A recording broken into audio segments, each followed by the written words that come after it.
Welcome back, listeners. It is another edition of Matt Goes to the Movies and a little bit different of an episode today. Things have been a little hectic, so normally we would have already done Loki episode 5, but we are going to do a two-parter. And joining me today is Rob, who you know from our MCU reviews with Falcon and the Winter Soldier, WandaVision, and Loki. Unfortunately, though, we are not able to be joined by Harrison. I'll say it first. Harrison, we miss you. Hopefully you're freed up next time so we can do a couple of things together. But Rob, two-parter right now. Loki is done after the longest time of thinking we weren't, how long until this stuff comes out. We've gone through 3 Marvel shows and 1 new Marvel movie. It's come pretty fast and furious. It's a great time to be a fan of the MCU. We've had some pretty engaging content. I'm not sure any of us really knew what to expect truly from these MCU shows on Disney Plus. I think we thought they were going to run the range, and they've certainly run the range of styles of show and what we've gotten. And we've gotten weird, we've gotten action, we've gotten humor through all 3 of them, and they've been incredibly entertaining. Black Widow just hit theaters recently. I just think it's incredible that on a show called Matt Goes to the Movies that we're actually going to finally be able to talk about a movie that you and I went to the theater to see. So I'm really looking forward to having a chance to talk about that. And I actually saw 2 movies in the theater last week. I saw A Quiet Place 2 and was finally able to listen to your show on the breakdown of it. It was fantastic to just be back in the theater seeing it again. And then to be in a packed theater for Black Widow was it was just awesome. It's one of those things where you and I had speculated, would movie theaters be one of the things that was lost forever to the coronavirus pandemic? And I'm going to tell you, if you've been out of a theater for a year and a half, go see a movie in the theater and you'll remember why that stuff matters. Like if you really need to see Black Widow on Disney Plus, go ahead and do it that way. Like I get it. If everybody should take their own safety for what it's worth, like make the decisions that are right for you and your family. But if you feel comfortable going to the theaters, go see it in the theater. Don't watch it on Disney Plus. Yeah, it's certainly, my first theater experience back started with Spiral from the Book of Saw, and it was just great to be back. It certainly makes me remember why I love going to the movie. So a lot of fun to do that. So, Loki, a show, Rob, that we had some reservations about 2 episodes ago with, okay, where is this going? You maybe have to show us something. But man, these last 2 episodes that we're going to talk about, I don't think they let off the gas really at any moment. And not that there was there wasn't a ton of like action going on and it was nonstop, but what they gave you, I felt like both of these episodes, I'm going to specifically talk episode 5 first. But one of the things that I loved is I felt like this was the first true show that gave us something and didn't just leave us like, okay, well, we have to wait for a movie to close this down. Certainly there are things coming forward that we need to wait on, but I felt like this show did a much better job of giving us a good enough palette. This is one, I think when WandaVision ended, we were like, oh no, it's a series finale. We didn't want it to be a series finale because we liked it so much. It doesn't feel like they could have made a season 2 of that. Like Falcon and the Winter Soldier, you can turn that into Captain America and the Winter Soldier. You can do a second season of that if you want to, although it sounds like they're going to kind of forego that and do Cap 4, which would kind of be the natural progression for these characters next. For this, it does feel like a second season is the right way to move this forward. Certainly there's going to be implications for what happens. And we definitely think a lot of these things are building towards Doctor Strange and the Multiverse of Madness. But this does feel like a complete show. This doesn't feel like there's stuff left hanging that are only going to be resolved in a film. This felt like, obviously they're going to do a second season. We know that. but it feels like this show is going to tell its own story, and contain itself in the show, and I think that's pretty exciting. Yeah, I definitely feel the same way about that subject. So let's get in to episode 5. And it's been usually, listeners of the show, we do Loki every Thursday after it airs on Wednesday. Unfortunately, with scheduling and just everything, myself, Rob, and Harrison, we all tried to get together. It didn't work, and then I had some things come up where we weren't able to do episode 5, the day after like we normally do. So, in the interest of that, Rob, I think pretty much everybody has seen episode 5. So I think we can really skip the teaser trailer portion of this and just go into spoilers about episode 5 with Loki and give our thoughts on it. So, what I'd like to ask you to start off with is in our segment from seat to screen, what worked in episode 5 for you? Because I have a whole heck of a lot. Yeah, there was a lot of things that I liked here. When you and I had talked about the previous episode 4, I think both of us were under the same impression of I don't think I didn't have a grade for it out of how many reels I was giving it until I felt like I could talk it out with you, and I think you had that same impression from episode 4. When we get to 5, I came away from this feeling like I know how I feel about it, but I don't know that I can properly feel like I can give a grade to it until I've seen the season finale. That really felt that way. There's some things that really work well here. Sylvie to me feels a lot more like her own character in as of episode 5, and certainly see that in 4 as well, than just a variant of Loki. She shares characteristics with him. She shares traits with him. But where I had complained, in previous episodes of the season, that it just was creepy to me, this sort of love story they were weaving for those two. I actually felt like she's a different enough character of her own that it didn't bother me. Like I don't even regard her really as a Loki variant at this point, and she's her own character. So yeah, it makes sense that these two can have a relationship. And I gotta say, this episode is absolutely at its best when it just leans into its weirdness. Like when our Loki that we've been following this whole season meets alligator Loki and just is like, yeah, sure, of course. Like, why wouldn't that exist? Like that when that stuff happens, and when he goes to kind of explain it to Mobius, it's great. Like it just works. I mean, if you're hoping for a show that's about time and reality to make sense, just don't even try. Like, don't even bother, because it's not going to. Just kind of have fun with the weirdness and just let it rip. I had asked in the previous episode if this show, would really make Loki a better man.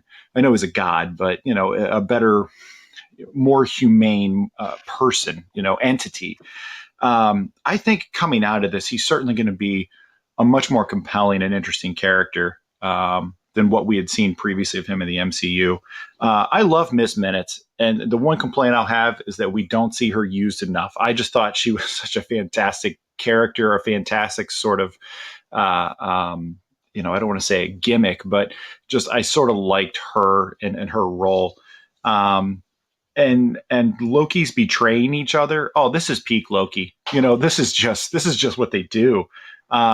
The arcade fight that worked really well for me too. That to me, I felt like this is how Loki should fight. I'd complained kind of throughout the season that I didn't really love what they'd been doing with Loki's fights and his style. This to me felt more like that, especially old Loki.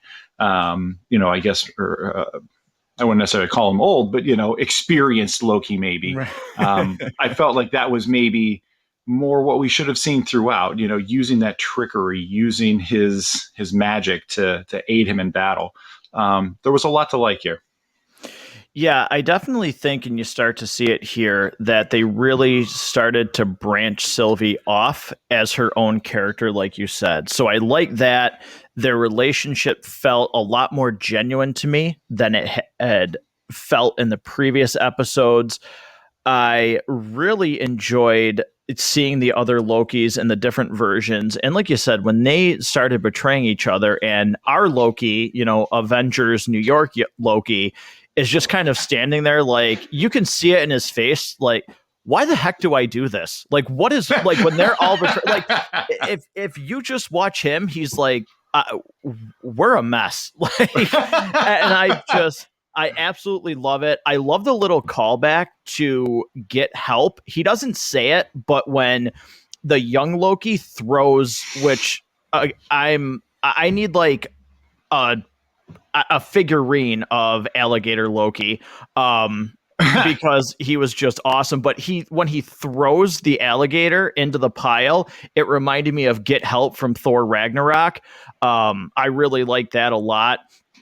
The little tiny. By the way, you can already buy like Lacoste style logo T-shirts that have a little alligator on them with the horns and the helmet on it. Like you can buy those; those are already out.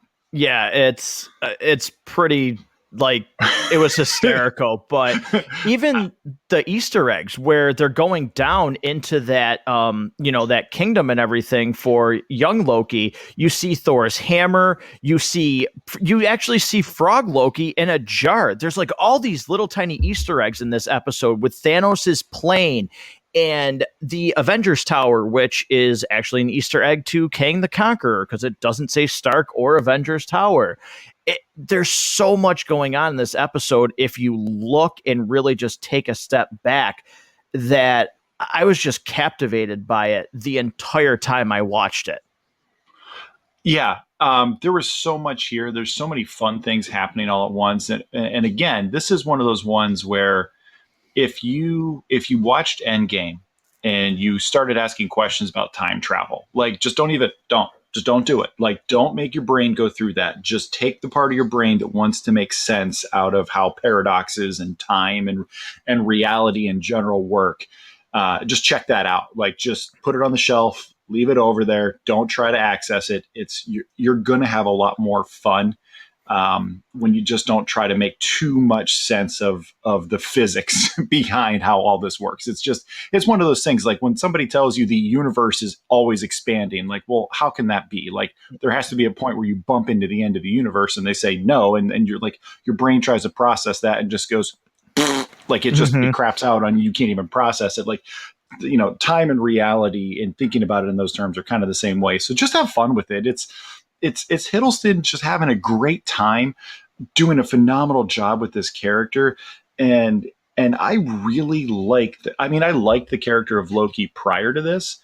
I like him a lot more, and I find him so much more compelling of a character after this series. And certainly we see a lot of that in this episode.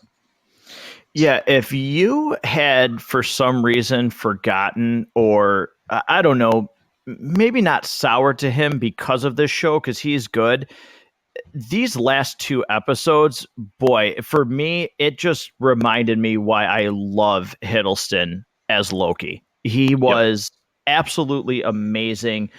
Some real emotion played throughout this episode, and especially in episode 6, that you could really, again, understand his progression, where I thought in the early episodes, I really didn't understand how this Loki would feel this way. It didn't seem like he had done enough to say, well, I don't want to be this person, or I acknowledge what I've done.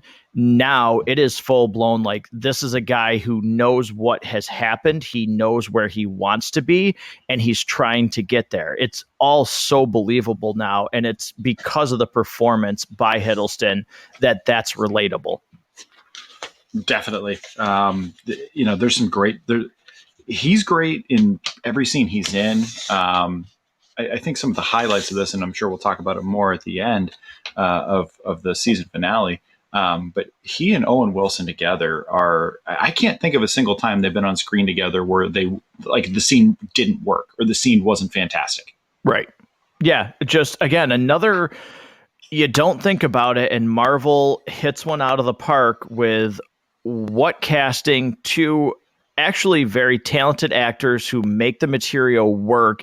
And you just go, how does Marvel continue to do it? How do they find these casting choices that just hit because they have, for casting, when you think about how many people are in this universe, I mean, when we're talking main characters, I really can't name, I don't know, maybe any that don't hit. Maybe you say Edward Norton. I feel like that was more of a disagreement between, what his vision was for the Hulk and what Marvel's vision was. I don't think he was bad as Bruce Banner. I guess I would say Don Cheadle. I don't really like him as Rhodey, but Rob, can you think of a main character like a hero, or Loki's not a hero, but they don't miss with these casting choices. Not only do they not miss, they cast people that you go, huh? And it works. Think about Star-Lord. Like, Right. prior to being cast in that role, you would have known him as the pudgy guy from The Office. Like, or was it The Office, or I think I've got the wrong show. Parks and Rec. But either way, yeah, Parks and Rec. I'm sorry, I haven't seen either of those shows, and I apologize, but I know they're both huge, massive shows that a lot of people love. But like that's like people's reference point for him, and like Robert Downey Jr., like we had talked about in our original MCU breakdown, like that dude was not necessarily a surefire bet. Like he was kind of risky, like Scarlett Johansson. Yeah, she's a big movie star. That one makes sense. No kidding. Like Benedict Cumberbatch. Yeah, he's a movie star. Looks just like Doctor Strange. So yeah, like that one makes sense. But some of these other ones that they've pulled out, you wouldn't necessarily like. Paul Bettany, I don't know necessarily a ton of people knew, and he was fantastic as Vision. Like, there's just so many of these little ones that you can point to, and you go, yeah, I didn't like. Who would have thought, Bradley Cooper as Rocket? He's so Right. good. Yeah. Like, he's so good as that. You can probably think of, we can start here and we can come up with 30 of them real easily that were surprise castings that nailed it. Yeah, I mean, look at Paul Rudd. Like, he's fantastic as Right. Scotland. Like, fantastic. And who would have thought? We're speaking of another character that's primarily known for comedic roles. We had kind of started this talking about Owen Wilson, but man, like, just I can't say how impressed I am with what I've seen from him in this role. It is not at all the Wedding Crashers sort of version of his acting that you've probably seen before and were sort of expecting. I want to see more of Mobius. I want to see what happens with Mobius in season 2. I want to see him appear in other stuff. I want to see him in Doctor Strange 2. I want to see more of that character. Yeah, absolutely. And another character that really I thought, especially towards the end, stole the show was, seasoned Loki, experienced Loki, Loki that faked his death with Thanos. And I loved how him distracting Rob, the name's escaping me. What is Stormcloud Galactus's name in this episode? Eliath. Yes, there we go. Yes. His ploy to distract him, I really felt was actually a really beautiful moment for him, where I believe it was intentional to project Asgard as something that he wanted to see before he knew he was going to be wiped out, so to speak. I don't think it was just unintentional. I think it was a very intentional moment for the audience to connect with this character about, again, this is a Loki that has seen what has happened. And he even said, I wanted to know if anybody missed me. I wanted to know if my brother missed me. And he wanted to see that homeworld that he rejected for so long and thought didn't want him. He wanted that to be one of the last things that he was surrounded by. I think that's a very interesting take. Not something that I had thought of the first, and I've watched this twice now. Wasn't necessarily something that immediately sparked to my mind, but I think it makes that version of that character, and certainly Loki in general, because these are all at a bare minimum aspects of his personality Some of them are greater, are highlighting very specific aspects of his personality over others, but none of these variations of Loki are truly diametrically opposite from what we know of as him. And I think that represents some of what we've seen. Certainly, we saw towards the end of Dark World, which again, if you haven't seen that in a while or ever, I don't blame you. It's not good. And some of the growth that we saw from him throughout. And I wanted to say this real quick, like, when he talks about faking his death with Thanos, I absolutely believed that's what actually happened in Infinity War for the entire film. Like, it wasn't until Endgame when like he never showed up again, like to help save the day. That I was actually convinced, and actually when I rewatch Infinity War, I'm still not convinced sometimes that he didn't fake his own death. Like, I legit thought that's what happened, because that's what we've seen from Loki, and I thought that was kind of cool that they had. I think they actually do call that character Classic Loki. Yeah. When he says that's his plan, that's actually, I think it's really cool that they incorporated that, because that was sort of what I was believing happened all along, and still kind of thought that might be something they did, depending on how they wanted to bring the character back. But certainly with these branching realities that are being discussed, we'll wait till the next review. But there's a lot that can be done with this. Yeah, there certainly is. So, is there anything in this episode, though? Because talking about it, rewatching it, thinking about it, I don't know that I really had a problem with anything that went on during this. Did anything stand out to you, Rob, where it was like, wow, this kind of took a misstep that I wasn't expecting? Because I don't really have anything. No, I didn't. There was nothing that stood out to me. I just thought it was kind of weird that President Loki, that you'd seen all the media of and the pictures of, and they used very frequently to promote this show, was literally a character that was on screen. Like, if you had a stopwatch every time you saw his face, was maybe on screen for like 25 seconds at most, and was really not even like, his impact as a character was almost none. Like, I thought that was kind of an interesting red herring that they kind of threw out to us.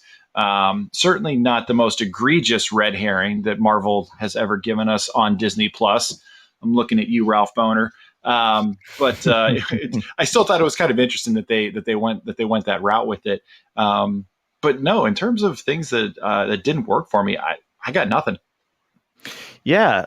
So let's talk about, certainly we've mentioned a lot of great about this, but if we had to pinpoint in our next segment from the lobby, what would be your favorite scene if you had to just choose one from this episode? I think going to what you had just talked about, where our classic Loki is distracting Goliath, and they're working that plan together. That scene was a really cool emotional hit for me. It's either that or towards the beginning of the episode, like I'd mentioned earlier, when our Loki that we've been following this whole time is just like, yeah, this is weird. I'm just going with it though. Like, it's, of course, yeah. Like, why else? Like, why wouldn't there be an alligator Loki? Like, it was so funny and so bizarre, and you couldn't make a scene like that work in a movie, because you don't have the hours of time to build to that moment of goofiness and weirdness. Like, it's something you can only do on television, and I'm sort of glad that they're doing what they're doing with the MCU on Disney Plus.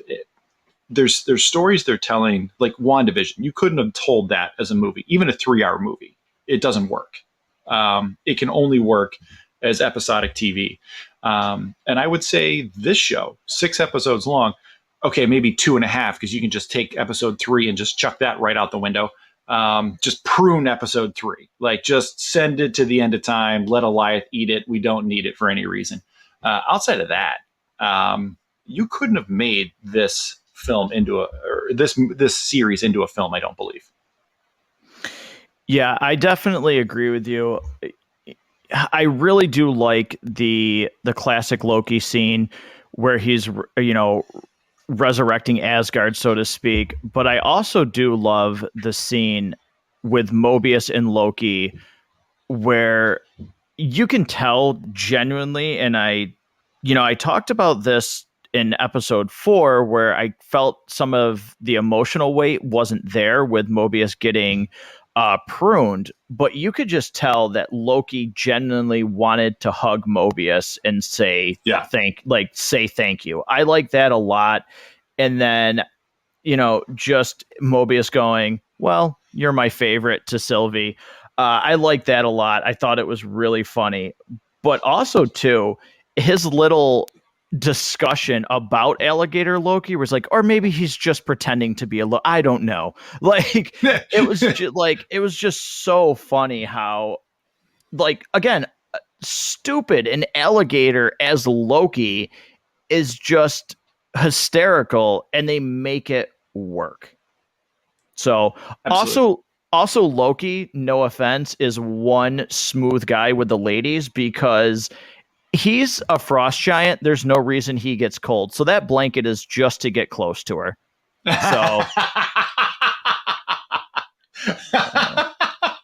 I thought that was a pretty smooth move. It's a slick move too when he makes the blanket longer. Right, exactly. He knows what he's doing. Yeah, he is quite the trickster. So I don't think I have to ask you your least favorite scene, because I don't think that would really be fair to say there was a least favorite scene in this episode unless you have something. I don't have anything that stands out where I was just like, get that out of here. So yeah, I've got nothing. Yeah. So, we're going to get into episode 6 here in just a minute, but for episode 5, having either, did you have it rated differently? Did you really not think about it until you watched episode 6? Where would this rank for you? So if we had been able to record last week, I was prepared to give it 4, fully understanding that if episode 6 fell flat on its face, everything that worked about 5 would not really wouldn't really hold up. Having a chance to finish the series now and kind of look at the setup, your penultimate, the serve before the spike, it actually went up for me a little bit. So I'm calling this a 4.5. Yeah, I think I was fully on board with a 4 when I first saw it, but knowing how episode 6 continued and really, in some ways, really surprised me with what they did in episode 6 in a good way, I definitely would bump this up as well to 4.5 reels, because not only was this episode good, but really the follow-up to it made things in this episode stand out even more. So yeah, I would end on a 4.5 reels for this episode as well. Sounds good. So, that's going to end this part of episode 5, and we're going to get into episode 6. But because this has still just recently aired, we are going to go with a teaser trailer for this one and give a spoiler-free review. So, Rob, I'll let you go first with episode 6. What were your initial thoughts when the credits were done and this show was officially over and this episode was over? So when I finished episode 6, they do some things kind of different. We had no reason to know. And I'm somebody that I don't look for spoilers. I don't look for a lot of things. I typically want, and this is for movies, shows, video games, books, comics, all forms of entertainment media. I want to be able to take it in the way that whoever the creative people are that put it together, the way they intended it. So if I don't watch a lot of movie trailers in general, because movie trailers have a tendency to spoil way too much. Like, I really want to just be as surprised as I can. So I don't know when it was announced that there was going to be a season 2. I think it was just after, we really found out by watching the end of the series, finding out that was kind of our end credits tease. Really got me very excited, because we had no reason to expect that. We didn't get it with WandaVision. We didn't get it with Falcon and the Winter Soldier. So we didn't necessarily believe that there was a reason to think that this was coming back for a season 2, because they kind of left it on a little bit of a cliffhanger, which we weren't necessarily sure how they were going to resolve it, or if they were going to at all. If that was just kind of how they were going to leave it. I felt very satisfied though. There's some really fun things that happen in 6. We get introduced to a new character that I don't know that we necessarily thought we were going to meet. And we get some more great moments with Loki. We get some more great moments with him and Sylvie. This feels like a very satisfying end to this series for me. Yeah, I totally agree. I think there were some really good surprises in this episode. One of them for me is the new character that's introduced, because they did something for me that's very, very difficult to do. I'll get into that more in the spoiler portion of this episode. I thought right off the bat, you can't help but notice this episode is breathtakingly gorgeous. The way that this episode is shot, the color palettes, the music choices, everything about this episode is gorgeous to me. I absolutely love looking at it. And it just, again, furthers the relationship. There's excitement. I had genuine dread at the end of this episode for what's to come. Like, what they leave me with, I was literally going, this is terrible. Like, this is going to be bad for this universe. So I thought they did an amazing job getting you prepared for what's to come, being excited about it, but also giving you enough that you could still look at this show and say, I'm happy with it as it is. I felt in Falcon and the Winter Soldier and WandaVision, I felt some of that was lacking because they really felt like a setup to something that, like, okay, I have to see something else in order for all of this to work. With this, I don't feel like I want to see something else, but a lot of this can still work on its own and have you appreciate this show. So I really take my hat off to the creators for being able to capture that. And I thought this was just an amazing episode. And really, to me, overall, I would say that this is the best of these 3 series. Ooh. See, that's tough for me. If I'm ranking the 3 series we've gotten so far, I was expecting to like Falcon and the Winter Soldier a lot, and I did like it a lot. I was expecting to like this because I'd always found Tom Hiddleston as Loki to be a very interesting and compelling character, and I was really, when you actually realize that it's the 2012 version of Loki that was going to be in the show, the Endgame version, not the one from Infinity War. That to me was interesting and compelling to see what was going to happen with it. WandaVision, I wasn't really super excited about, and Matt, you and I and Harrison had joined us to talk about how we didn't really care that much about either of those characters throughout their appearances so far. They really meant nothing, and none of them meant a whole awful lot by the time you were done. And it was such a compelling mystery. I actually think I probably, God, I don't even know. I'll have to come back to that. I actually don't know how I rank it. I almost feel like if I just top of my head would go WandaVision, then Falcon and Winter Soldier, and then Loki third so far, I think. But that's one of those things I don't really feel great about that ranking. Like, I don't feel like I'm set on that. All right. So that'll be something interesting to maybe talk about further down the line. But let's get into this episode as a whole here in From Seat to Screen. And Rob, because again, with this episode, I have a lot that does. So I'm going to ask first, do you have anything that doesn't work in this episode for you? There's some times where Jonathan Major's character he's goofy, he's fun, he's off the wall. I like almost everything he's doing. I think sometimes it goes maybe a bit far, and maybe he chews just a little too much scenery. He's just maybe almost a little too weird for the sake of being weird.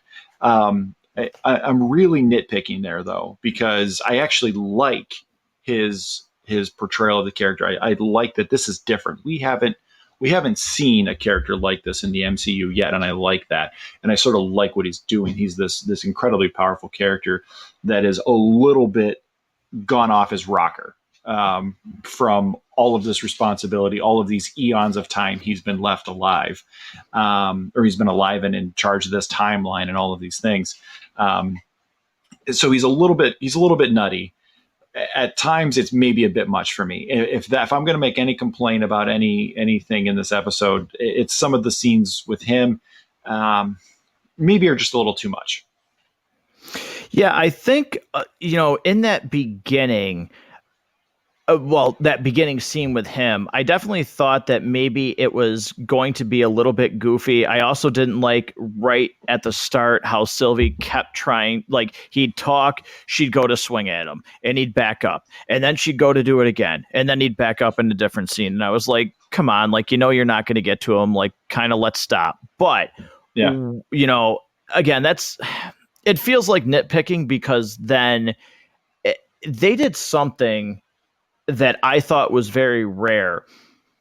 He has a lot of dialogue, but contrary to typical villain exposition, nothing felt like it was just being dumped on the audience. I was really caught up in everything that he was saying. And for how much he had to say, it's very rare for it not to just feel like, well, you can't figure out a good way to show this, so you just have to have somebody talk about it. It's like narration at the beginning of a movie.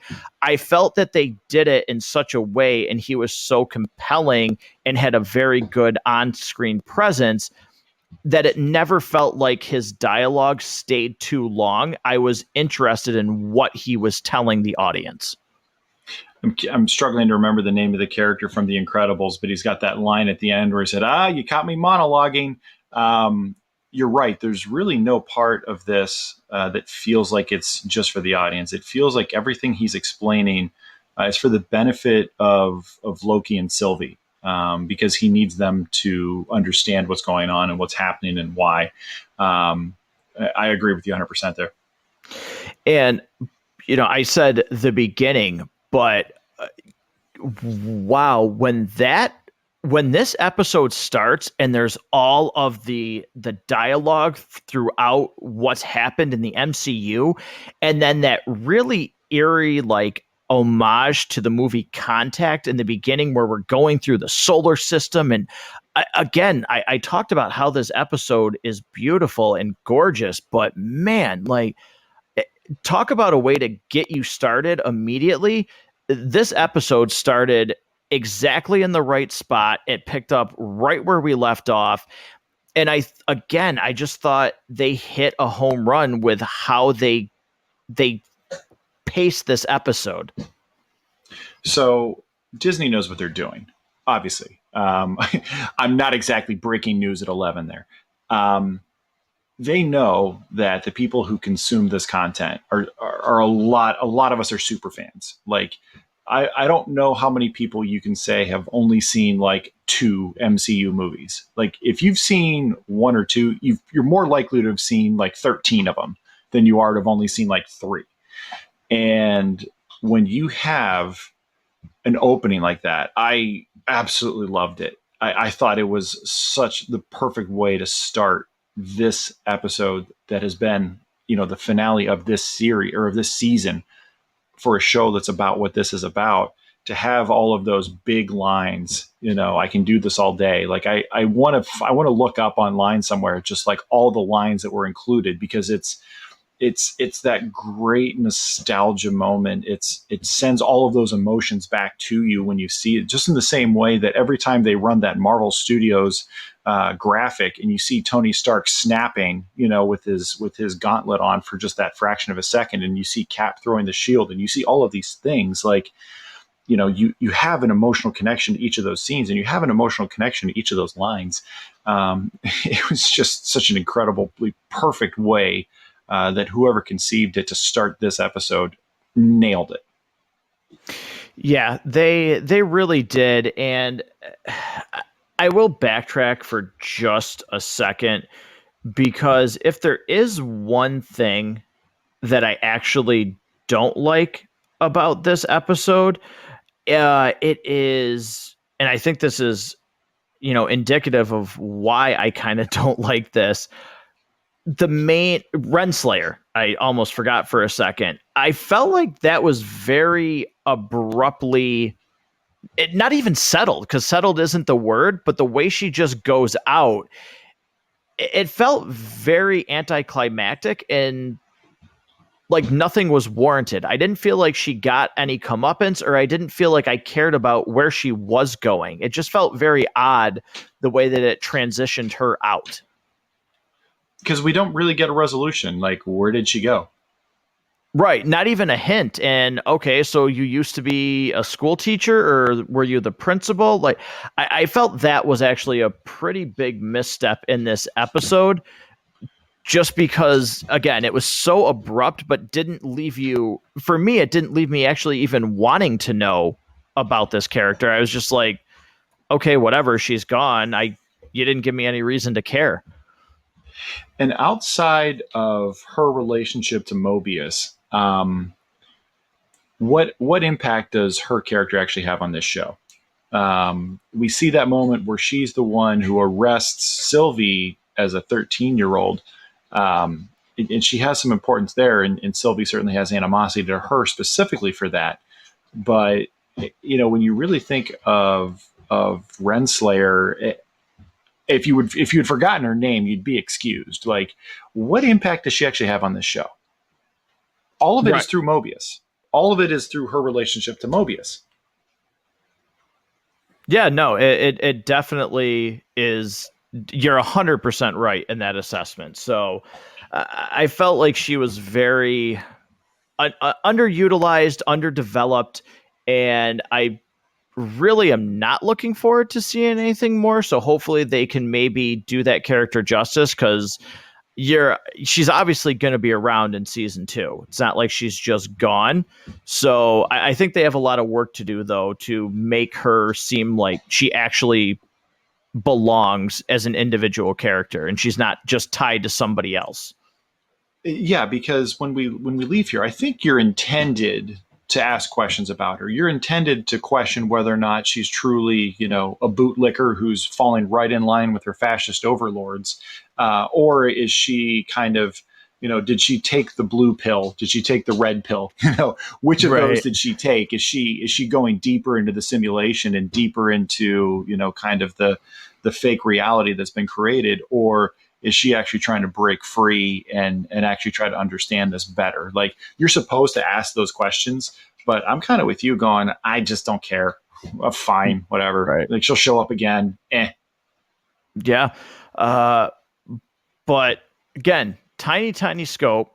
Let's get back into the real meat and, of this episode. And that is really Loki and Sylvie. And Rob, you mentioned it. At first, it was kind of weird seeing these two together. By the time this episode rolls around, they feel like two separate characters. They feel like they should have a connection with each other, and you understand it. And more so with Loki, boy, the fact that he just jumps in front at the one point and just says, all I know is I don't want to hurt you.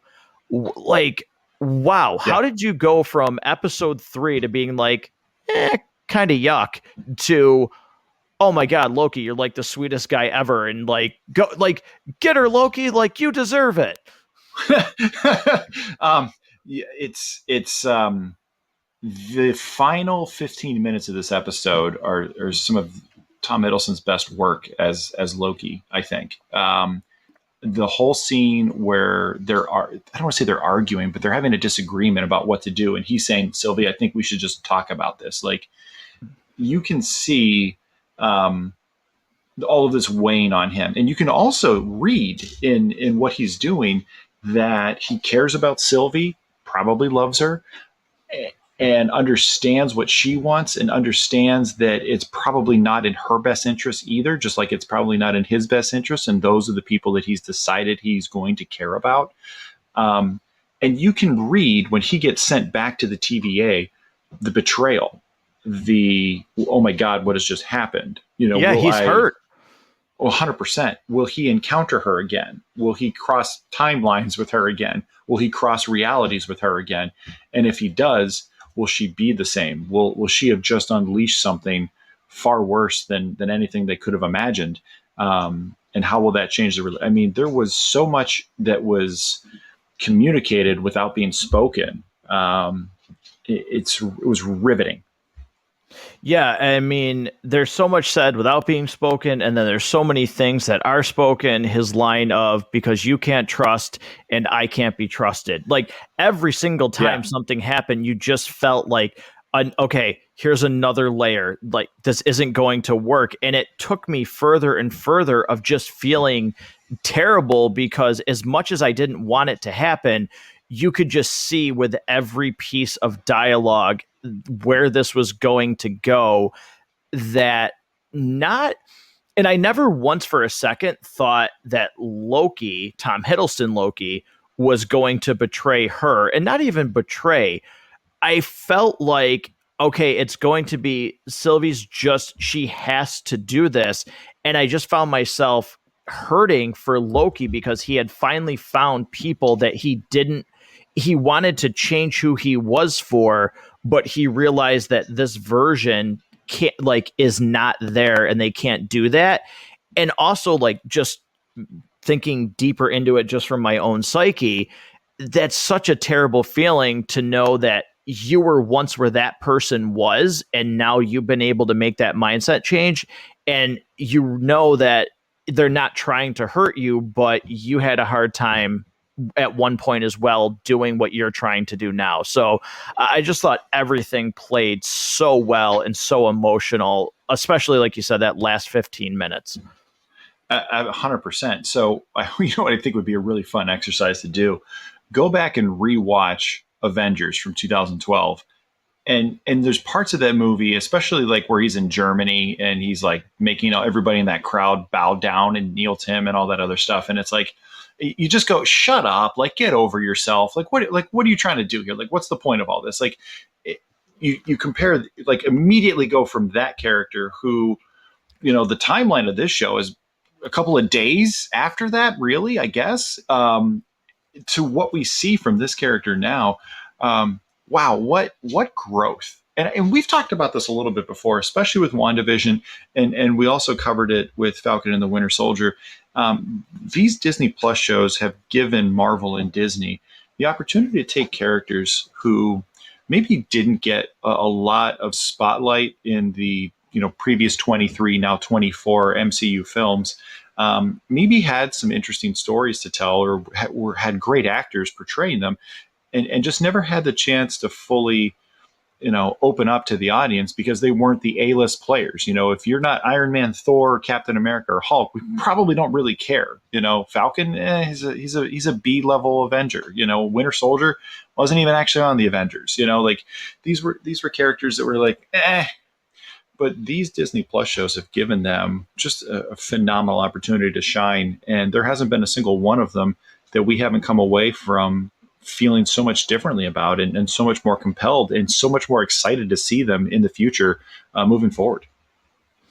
Yeah, 100% with that. And I want to say that for a brief second here, this was my brain working way too fast and doing what Harrison said he wasn't going to do for these episodes, and it was, oh, you're going to have a theory. You've got a theory. Like brace yourself. Thinking a theory and everything like that. And for a split second, when they are talking at the table, and they are explaining, there's more versions of me and they're a lot worse. And at first we used our powers to advance civilization and help each other. And he talks about, but then we found something that can feed on energy.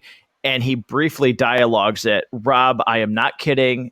My brain hyperspeed thought, oh my God, they're referencing Galactus.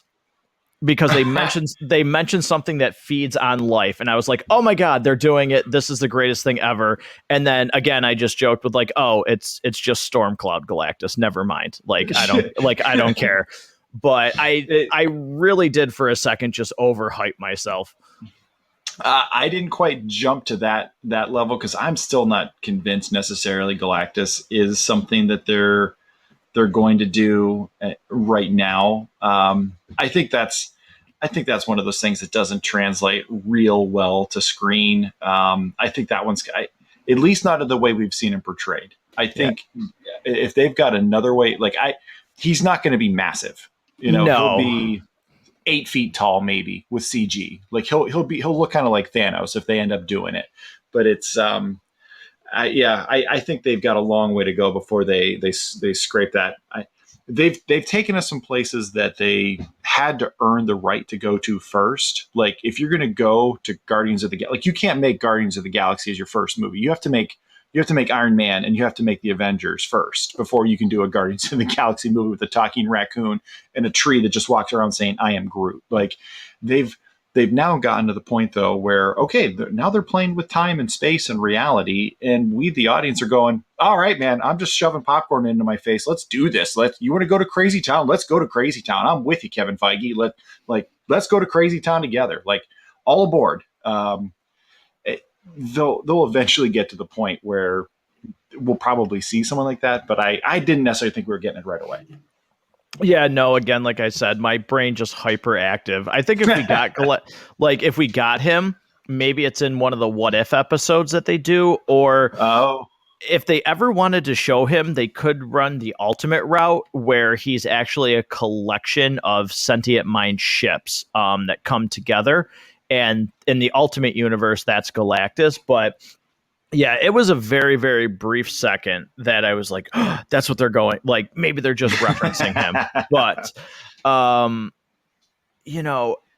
I did like too. And one thing, because I've talked with a bunch of people like at work and just text messages about what does the ending actually mean? Because as we get to the end of the episode, Sylvie, like you said, she pushes Loki through the portal. He gets sent back to the TVA. But it's not long before we realize that it's not the TVA that we have seen throughout this show. And one thing that he says, I'm just going to call him Kang the Conqueror, but that version was not. He says, you better hurry. The timelines are already branching. So when she pushes him through, I think what she was doing was trying to push him back, but not really realizing that things had already started to branch off and that she was pushing him in another direction, because Mobius does not recognize that it's Loki. And not only to me does he not even recognize that it's like the Loki that he's been with and has developed a friendship with, he doesn't even recognize him as a variant of Loki. He calls him, Rob, what did he say? You're from... I think he said you're an analyst, and you're right. Right. He doesn't even recognize that he's looking at somebody who looks exactly like the Asgardian god of mischief. Right. And I was like, okay, where is he? And then again, they have a lot of subtle homage, maybe not so subtle, but to me, they pay homage to Planet of the Apes when Loki is like, we made a terrible mistake. Something horrible is coming. And he turns and looks, and that ominous music is playing, and there is a statue in the TVA, which we have never seen, and that depiction of a very comic accurate Kang the Conqueror. And that's where I said, oh man, like literally at the end of this episode, I was like, this is bad. Like this, like they in one single scene for me set up this character as somebody who I'm like, this could be somebody who really can carry these next couple of movies as a branching villain, perhaps. Certainly, I think Kang was one of the ones that was out there before we knew he was going to make an appearance in Quantum Mania. When you think about the big bads that are compelling enough to move the needle and get people excited, I think Doctor Doom was out there. Galactus has talked about. With the X-Men being available now, you can do some stuff with them. Spider-Man, his rights are a little bit trickier to figure out. But Kang was one of the other ones that was out there, and to think that we might see him first on Disney Plus was not something that you and and I don't believe Harrison did either when he was talking about it with us. Thought that we would see. Those big bads would not show up till later. We had talked about it before. Certainly, I know I've heard Harrison talk about how you start with Iron Man in 2009, and you don't even really see Thanos until the end of Avengers. It's like not even hinted at that there's a big bad. I mean, certainly when we think about the Infinity Saga, there's quite a few films that Thanos has no impact on whatsoever. His existence means nothing. These are just things that are setting a few things in motion for the eventual team up. There's only a handful of those films that he has either A, an appearance, or B, his existence means anything in the larger scope of the film. So to think that we might have seen Kang or somebody who's a variant of Kang, whatever you want to call Jonathan Majors' character, this early into kind of the kickoff of Phase 4, I think is kind of interesting and not what I expected. Yeah, I definitely didn't expect it because we talked about it with, would we ever think, like you said, would we ever see a big bad kind of reveal in these shows, or would they be very self-contained of, well, we can't give that away. Like, we can't have somebody actually appear in this show. And we didn't get him as full on, but it certainly is a bigger tease than I thought we would get. And one of the other things that I want to point out that I wanted to mention earlier and I didn't was there were a lot of speculation and talk about who would be showing up in this castle. And a lot of people I talked to and a lot of message board stuff were really under the impression and kind of fearful that it would be another variant of Loki. I really do like I kind of had a little bit of that, but I thought the fact that they didn't do that, because again, Marvel has shown where they will pull the rug out from under us, the Mandarin, Ralph Bohner, just things like that. I was really happy that they did not go with, well, somehow this is a version of Loki that has managed to get through this all. Because part of me was a little concerned that they might do that. I had that kind of thought. So I guess in my mind, my belief was that I was 90% sure that it wasn't going to be a character we've met yet. Of my, 10% chance that it was a character we've already met, I would say 90% of that would have been thinking that it was Loki or a variant of him. With the remaining 10%, maybe that it's actually Renslayer. She was behind it all along. She obviously wasn't as affected by the reveal of the timekeepers being androids. Maybe she was the one that put them in place. Like I kind of was along, like somewhere in there with some of the things that I had in my head, but I was fairly certain it wasn't going to be somebody we'd seen yet. And I'm glad that they went this route instead of another Loki variant. Yeah, 100%. I'm glad they restrained from that. So, an amazing job, I really thought, from top to bottom with this episode. Again, the score, the cinematography, the performances from everybody involved was really, really well done. And I just talk about a season finale that I went into going, okay, how are they going to do this? How are they going to end it? And then saying, bravo, you guys nailed it. I thought, again, just from my personal opinion, I thought this was one of the stronger season finales out of the entire, and again, I really liked WandaVision's season finale and I liked Falcon and Winter Soldier, but there's just something about the way this wrapped up that really puts this above the other two for me. Again, personal thought on that. it's kind of spinning it almost into like an episode of the Twilight Zone, right? Doesn't that Yeah. feel like how the end of this is? Oh, totally. Yeah. Really put a nice bow on it. I think you said it well. Yeah. So, Rob, what would be, going to our next segment from the lobby? What would be your favorite scene from this episode? Um, I mean, there's really not that many scenes in this Right. episode. Most of it is in the castle, with some stuff happening back and forth with the TVA. So I want to kind of focus on a few aspects of that longer scene in the castle. Um, from the moment that it becomes obvious that the Loki and Sylvie alliance, they might have different views on what's the best way forward. She's obviously still motivated by revenge and wanting to just, she's full of anarchy. Let's light the match and whatever happens, happens, and let's just roll with it. And he's probably a little more interested in, actually figuring this out a little bit. From that moment until kind of when he leaves the TVA, that's going to be my favorite right there. There is so much unspoken communication, and you can just read all of the myriad of emotions that both of these characters are facing. And Jonathan Majors is just weird enough and interesting enough, and not like, I mean, would you even really call him the villain of this? Because he's not really the villain. Right. Well, that this version of him is not. Right. And then, you kind of end it with Sylvie stabbing him, and he says to her very ominously, "See you soon."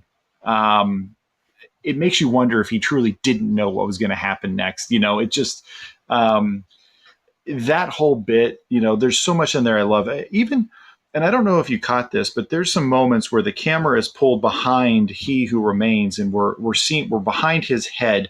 We're looking at the two Loki, variants, and they're actually sitting the exact same way with their sword the same way. Like Yep. they're mirroring each other in a very interesting and compelling way. Like little details like that.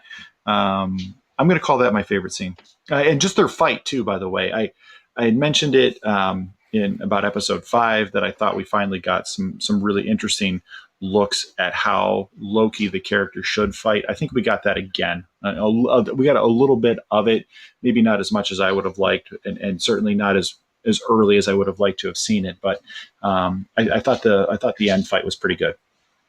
Yeah, I think more appropriately it would probably be like you said, because there's not a lot of scenes. It would be like favorite moment would maybe be a little bit more appropriate, but that whole thing, once they actually really sit down with He Who Remains, he has many names, and I love that little dialogue where he's like, "I've been called a lot of things."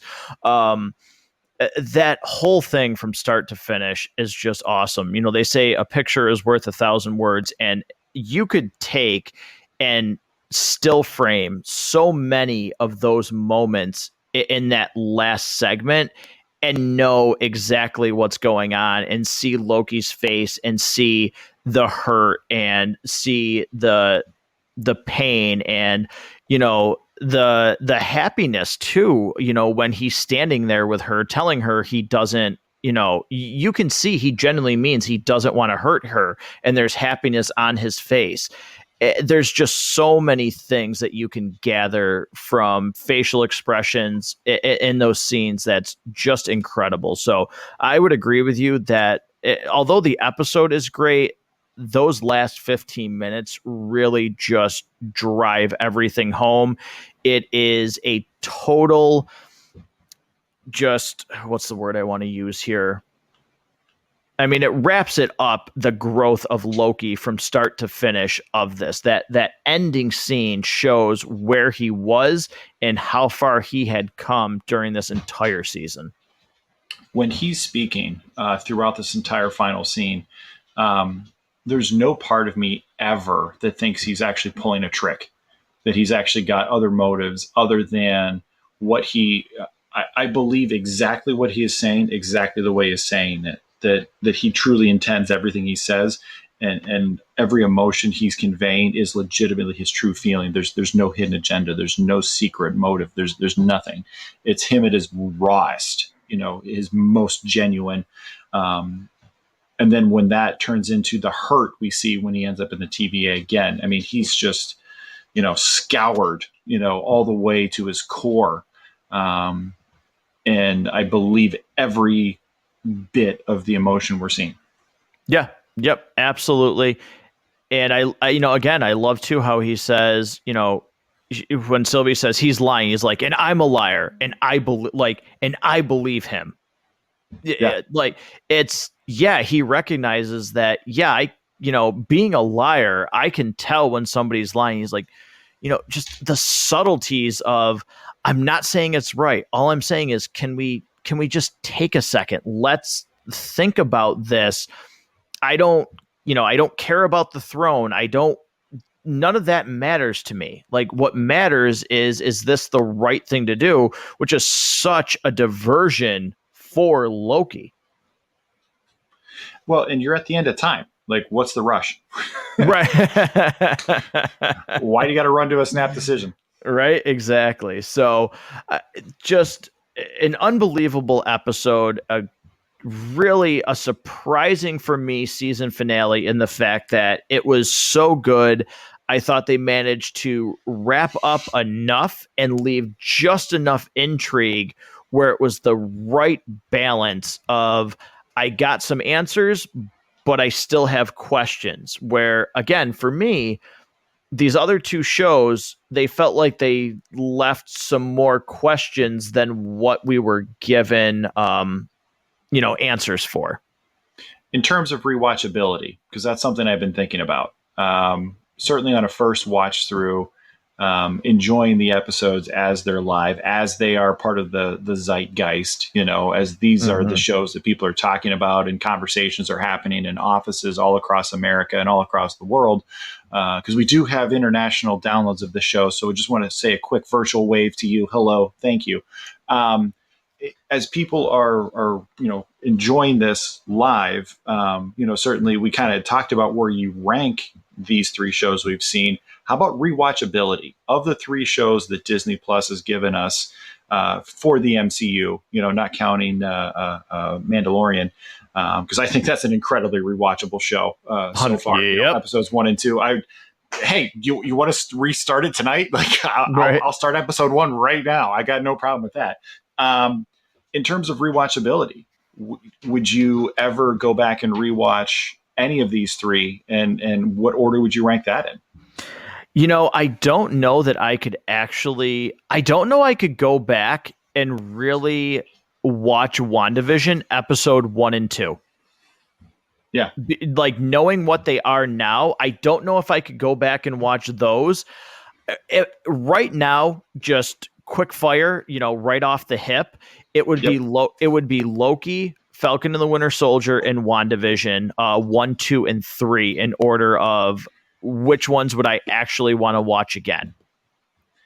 Yeah, if I can skip episode 3 of Loki, this might be the most rewatchable one for me, followed by Falcon and the Winter Soldier, because it's got some interesting, compelling things it's saying, but it's also got a lot more action too, and you can rewatch an action movie or an action show, a lot. WandaVision, the hook was the mystery, in that it built deeper and deeper. I'd compared it to Watchmen before. I would have to skip at least episode 3, because by that point it's like, okay, come on, get on with it already, and possibly parts of 1 and 2. And I just don't know that it would have the same punch when you already know the ending, especially with the red herring at the end that I still to this day call my least favorite decision that Marvel has made. Yeah, I would agree with that. So in terms of an episode, Rob, where do you rate this? 5 reels. There's not a lot here I don't like. It's perfect amount of intrigue, perfect amount of setting the hook to get you excited for the future appearances of these characters, and certainly the fact that we're getting an unexpected season 2. I'm super excited to see what happens there. So I'm going 5. There's not a lot here I don't like. Yeah, I have to go 5 reels as well. There's, again, I mentioned the only thing I don't really like is Renslayer. Everything else about this episode, I probably could watch this multiple times and still be enthralled by it. This is 5 reels for me. Absolutely, no doubt. Where do you rank on the series? If you had to give a reels ranking to this series, where do you think it would land? The Right strength off the hip. right off the hip, four and a Yeah. half. Okay, I think I have it the same place because I had given individual episodes of this series more than one a 5 reel rating. You and I both hated episode 3 and felt like it almost had no purpose at all whatsoever. You pull that out, and this is an almost almost a perfect series. Yeah. Um, Outside of that, the production design, it's so good. It is so good. I mean, here I do have as a series. There's some things that I feel didn't work. The time bombs that kind of serve as the cliffhanger at the end of episode 2, where she just sends those grenades off in all these places. And we had talked about, oh, there's one going to Vormir, there's one going there, there's one going there, like all these major places that are part of the MCU as a whole. We thought that meant something, and it seems like that didn't mean anything, and that served as the cliffhanger for the second episode. So that to me, I think is a little bit, kind of, I feel a little cheated by that. The DB Cooper thing in the first episode, like they never really did it again. They never did anything like that a second time to make that kind of a reoccurring kind of mechanic. So to me, that was like, why'd you even put that in there? Like to me, that just felt like that goes on the cutting room floor. Renslayer as a character in general didn't really work overall. And like you had talked about before, when she leaves, I don't know. Like okay, if she shows up, fine. If not, whatever. Thinking about things across, and then of course, episode 3 it almost doesn't even need to exist. Outside of that, I mean, love the production design. Miss Minutes was such a fun character. I wish we got more of her. That was something I wish we would have definitely seen more of. But that whole skewing like that 50s kind of look and level of technology, but like super advanced versions of it. Just the amount of fun, the amount of growth that we see from Loki. I feel like 4.5 reels for a series ranking feels right to me. Yeah, pretty much in agreement for a lot of this for us. So, Rob, with Loki being over, obviously, I'll say it again. We missed Harrison being here to give us his thoughts. I don't know if he has any plans from the basement binge to maybe do a short recap of Loki like he did with Falcon and the Winter Soldier. I certainly would like to hear his thoughts on this, but I want to give you a second, Rob, and I'm going to put you on the spot here because I really I like the first one. Listeners have tuned in and listened to that. Any plans here for another extended multiverse edition of Matt Goes to the Movies? Yeah, so there were 2 films that Eric and I had talked about that we felt should be either first or second. We definitely agreed on the first, and we know what the second one is. We haven't talked about a date to record yet, but we definitely know what the movie is. There was only 2 that we were going to consider for the first and second. We're both very busy people, and finding the time to do it justice for a film that means as much to us as both of these first 2 do. I would say we'll probably put something together for end of July or early August.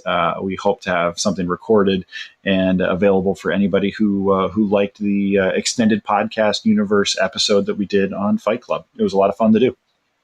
Yeah, it was a lot of fun to listen to. A lot of listeners did check that episode out, so that was really cool to see. It was definitely interesting. I look forward to seeing what the next one is because Rob's being incredibly discreet with that information.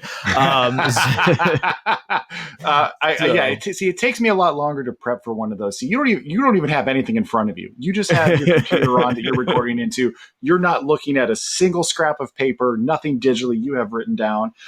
For me to host, it requires of volumes of stuff just to be prepared for it. So I actually think you might be a mutant.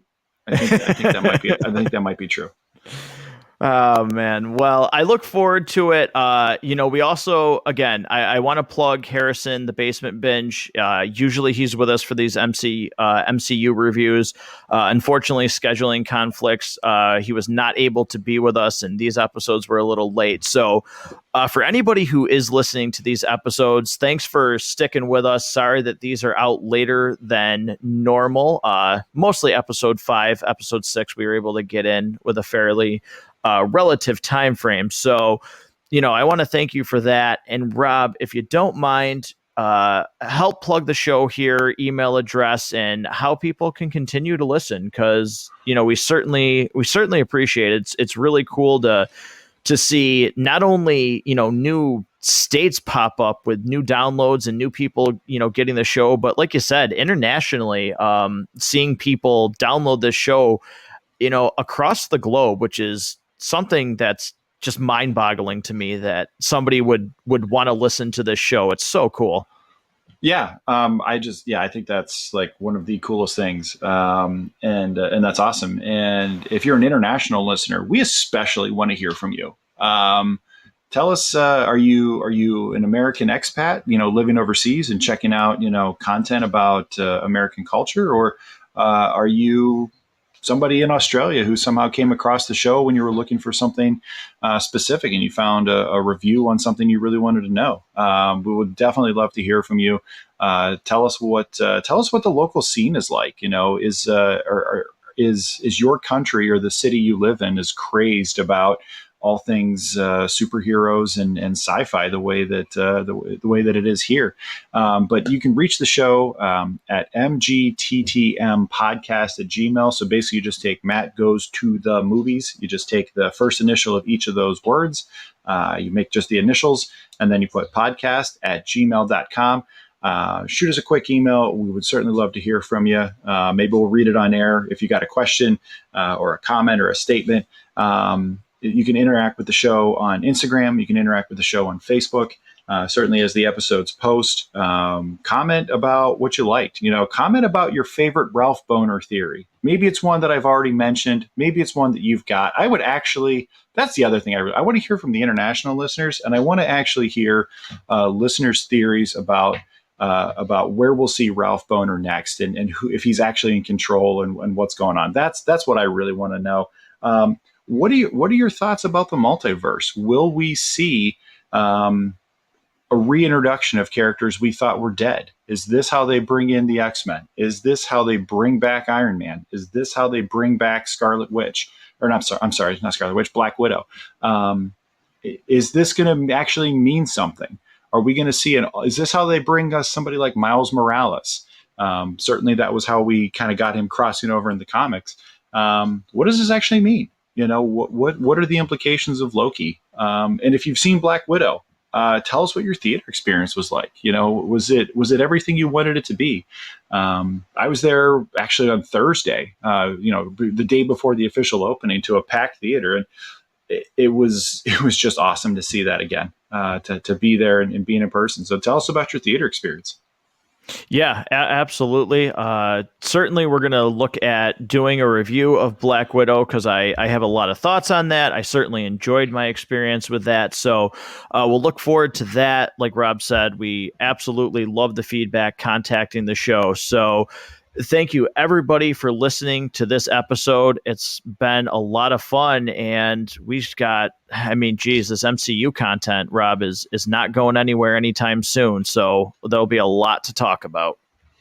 I want to say we get What If next, and then after that, obviously we've got Black Widow in theaters now, which I highly recommend going to see. I thoroughly enjoyed it. I'm probably going to go see it a second time and take my kids this time. But outside of that, we don't get anything new until Spider-Man No Way Home in December. That's a long way until our next movie. Yeah. So thanks again, everybody, for listening. Until next time, this has been Matt Goes to the Movies. Thank you.